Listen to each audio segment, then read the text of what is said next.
यह गाथा है बुंदेलखंड की उस वीर भूमि की, जहां धरती वीरों के खून से सींची जाती थी, जहां शूरवीर अपनी मातृभूमि के लिए प्राण न्यौछावर करने को सदा तैयार रहते थे।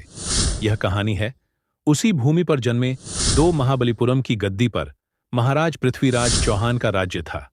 चारों ओर के कई छोटे बड़े राजाओं ने उनकी अधीनता स्वीकार कर ली थी, लेकिन कन्नौज के राजा जयचंद और कालिंजर के चंदेल नरेश राजा परमाल ने पृथ्वीराज चौहान के सामने अपना सिर नहीं झुकाया था। करीब 140 ईस्वी के आसपास राजा परमाल का विवाह उरई के राजा वासुदेव की पुत्री मल्हन से हुआ। मल्लनाय कन्नाहली के दो वीर भाई जैसे सेनापति दक्षराज और वत्सराज के साथ संपन्न हुआ। इस विवाह से रानी मल्लनाय कन्नाहली राजधानी घोषित किया और चंदेल राज्य को एक नई पहचान दी। उसी पुण्य भूमि पर लगभग एक ही समय में 5 वीर योद्धाओं ने जन्म लिया, जिन्हें महोबा के पंचवीर के नाम से जाना गया।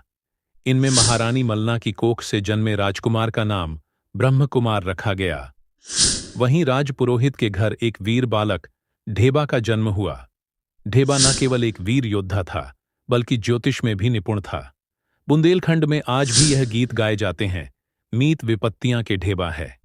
ऐसो मीत मिलन को, ना इसका अर्थ है कि विपत्ति के सच्चे साथी ढेबा है और ढेबा जैसे मित्र आसानी से नहीं मिलते।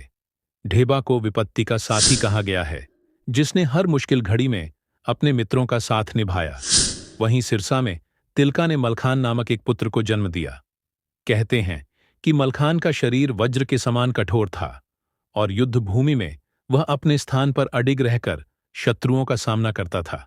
उनके लिए लोकगीतों में ऐसा कहा गया है, पांव पिछाड़ी दैन ना जाने, जंघा टैक लड़े। मलखान इसका मतलब है कि मलखान युद्ध में कभी पीछे नहीं हटते थे और अपनी जांघों को टेक कर लड़ते थे। इधर दहपूर्वा में देवलदे ने भी एक पुत्र को जन्म दिया, जिसका नाम आल्हा रखा गया। आल्हा के जन्म के बाद देवलदे एक बार फिर गर्भवती हुई, लेकिन उसी समय मांडवगढ़ के राजा बघेल ने महोबा पर आक्रमण कर दिया। इस आक्रमण के लिए कोई तैयार नहीं था।